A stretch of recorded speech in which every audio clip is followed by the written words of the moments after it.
Ni hao. Hi everyone. Welcome back to Teacher World. I am happy that you are tuning in with me today. And today I am going to talk about what it's like working for a private language center. I just want to give a shout out to Miss Baby. Miss Baby, you had asked this question on my last video. So here today I'm going to address your question. And I want to take some time to share this information with you because you may be a person who's considering teaching abroad, but you don't know if you want to work for a private language center or international school or public school. You may not have any idea. And I worked at a private language center and a public school, Chinese public school. And I know what it's like working in both institutions. So when I left New York 8 years ago by myself, I left my hometown. What was I thinking? Was I crazy? No, not crazy. Ambitious, but I left already with my working visa. The company reimbursed my visa when I arrived in China. That's why I like working with private language centers, because you're not left in the dark. The private language center I worked for is English First, EF, and they are known not just in China, but in different parts of the world. It's a language center that focuses on English instruction. And the good thing and the key thing about this is that you do not have to be a certified teacher. Wow! I've been receiving messages from people who are non-native English speakers, and they talk about how it's very difficult to get a job with specific companies because they're not native English speakers. Working for a private language center, you do not have to be a native English speaker. You can get a job, but you must have a bachelor's degree in any major. Does not have to be education. You do not have to have a teacher certification. And you do need a TEFL certification. So TEFL stands for Teaching English as a Foreign Language. Now, when I applied for working for English First, they provided me with training to get the TEFL certification. I did not have to go out seeking a company that I would have to pay X amount of money for. So that's another key thing working with a private language center. Now, there may be some language centers that do not offer the TEFL certification. You have to go on your own independent work and find a company that will offer that. In my next video, if you care to know about the process or the steps to get a TEFL certification, I can make a video about that. Just let me know if that's what you want. Okay, so back to private language center. What is it like? When I was working at a private language center, for one, we had to wear uniform. I wore like some khaki pants and like a blue shirt that said EF on it. I was looking stylish. What can I tell you? I would work with students that range from ages 3 to 18. So I was working with students who were kids and teens. But if you work for a private language center, you could also work with adults. I felt more comfortable working with children. I am a certified teacher. I work with children, usually grades around first grade, second grade. Now I teach sixth grade. At that time, I was used to working with elementary students, so I felt comfortable working with kids and teens. Now, private language center, it's after school. So after the students finish their school day, they come to the private language center. In a class, you may have a group of less than 10 students, maybe 10 the most, but it's a small setting with students. So you don't have a big class. Normal class size in the United States typically range from like 25 to 30 students. It's not like that working in a private language center, or from my experience. You don't have to create lesson plans. You get to follow a guide. So this language center should provide a manual, a workbook, teacher's guide, something that you can refer back to so that you can teach the sentence structure for that particular day.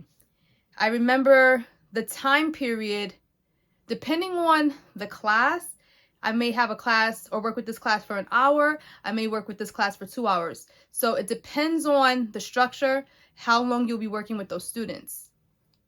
Now, when it comes to instruction, your goal is to teach English, but you want to make it fun.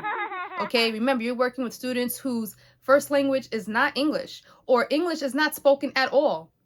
And you're teaching this new language to them, but you want to teach it in a fun way. So When it comes to teaching at a private language center, I don't want you to think teaching is like standing in front of a classroom and just speaking and just talking. No, for a private language center, well, when I was working for English First, you're putting on a show.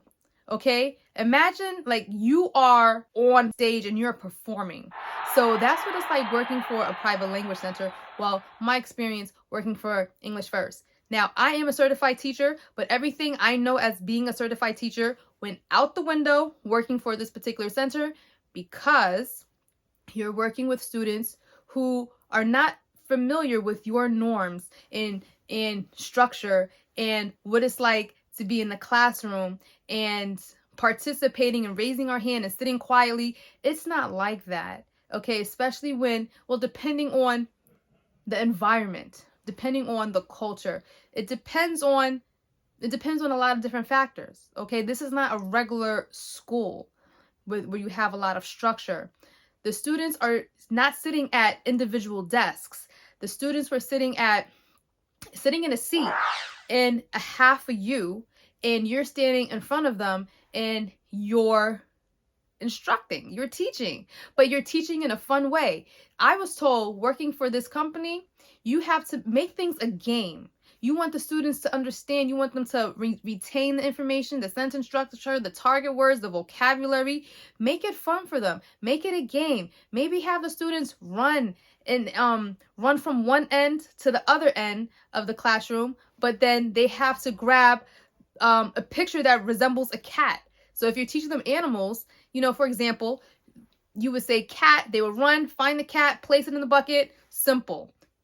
But the point is, make the learning fun. I'm trying to drive home the point. Make the learning fun. It's okay to make mistakes, but you're learning and you're trying to get the students engaged. You're trying to help them say these words. You're doing different skills, different games, different sentence structures. And all of these things play a valuable part when you're trying to teach English to students who are unfamiliar with this new language. Let me see. What else can I mention working for a private language center? I did have days off during the week. Was I off on the weekend? I don't know. I did. I think my days, no, I did. I worked on Saturdays and Sundays. That is the thing. I worked on Saturdays and Sundays. I think I was off like Monday, Tuesday. I worked Wednesday to Sunday. So that was my schedule. And you may work in the morning, depending on if it's a holiday. Your schedule working at a private language center does not tie into the same schedule with the public school system. It's two separate entities. Okay? So winter session, of course, the kids, they're out of school, but then they have to come back to school working with, learning from you.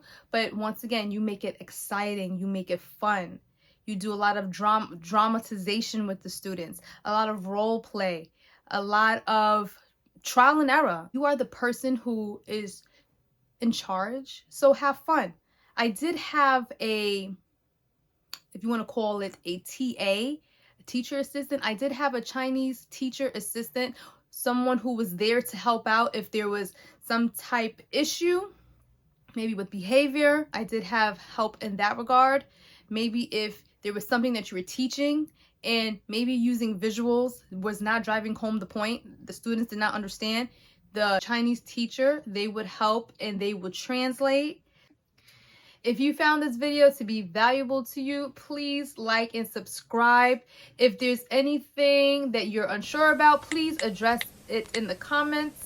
I'm a teacher and I read comments, I reply back to comments, and I'm not just saying that. I will really get back to you.